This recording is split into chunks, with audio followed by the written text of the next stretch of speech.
बिस्मिल्लाहिर्रहमानिर्रहीम। कांधले में एक मर्तबा एक ज़मीन का टुकड़ा था। उस पर झगड़ा चल रहा था। मुसलमान कहता था कि ये हमारा है, हिंदू कहता था कि ये हमारा है। चुनांचे ये मुकदमा बन गया। अंग्रेज़ की अदालत में पहुंचा। जब मुकदमा आगे बढ़ा तो मुसलमान ने ऐलान कर दिया कि ये ज़मीन का टुकड़ा मुझे मिला तो मैं मस्जिद बनाऊंगा। हिंदू ने जब ये सुना तो उसने जिद में कह दिया कि ये टुकड़ा अगर हमें मिला तो मैं इस पर मंदिर बनाऊंगा। अब बात दो इंसानों की इनफरादी थी, लेकिन उसमें रंग इज्तिमाई बन गया। हत्ता कि उधर मुसलमान जमा हो गए और उधर हिंदू इकट्ठा हो गए और मुकदमा एक खास नौइयत का बन गया। अब सारे शहर में कत्लो गारत हो सकती थी, खून खराबा हो सकता था। तो लोग भी बड़े हैरान थे कि नतीजे क्या निकलेगा। जज अंग्रेज था, वो भी परेशान था कि इसमें कोई सुलह सफाई का पहलू निकाले। ऐसा न हो कि ये आग अगर जल गई तो उसका बुझाना मुश्किल हो जाए। जज ने मुकदमा सुनने के बाद एक तजवीज़ पेश की कि क्या कोई ऐसी सूरत है कि आप लोग आपस में बातचीत के जरिए मसले का हल निकाल लें। तो हिंदुओं ने एक तजवीज़ पेश की कि हम आपको एक मुसलमान का नाम तन्हाई में बताएंगे।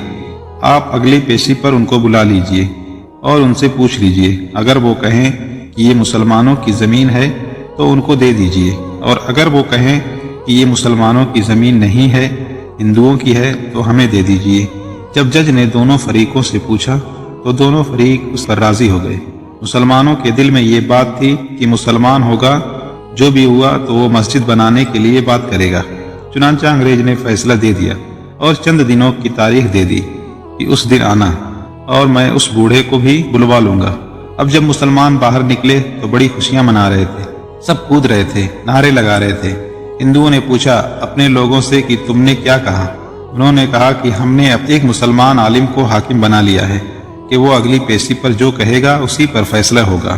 अब हिंदुओं के दिल मुरझा गए और मुसलमान खुशियों से फूले नहीं समाते थे, लेकिन इंतजार में थे कि अगली पेशी में क्या होता है।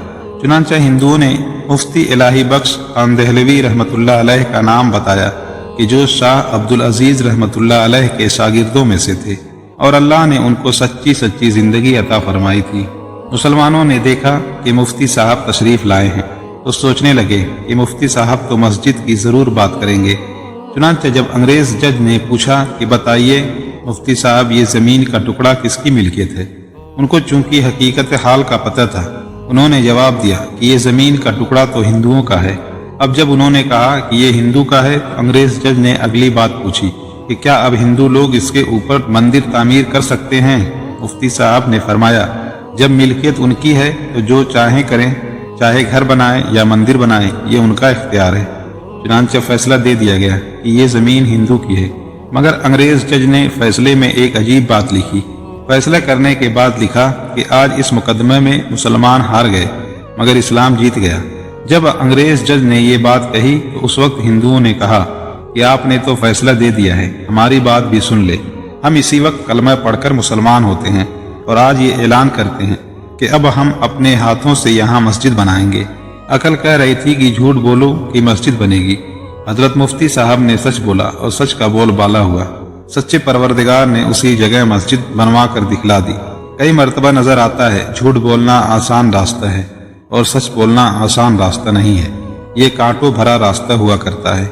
झूठे से अल्लाह ताला नफरत करते हैं, इंसान नफरत करते हैं, इंसान एतमाद खो बैठता है। एक झूठ को छुपाने के लिए कई झूठ बोलने पड़ते हैं। लिहाजा सच्ची जिंदगी को आप इख्तियार कीजिए, उस पर परवरदिगार आपकी मदद फरमाएगा।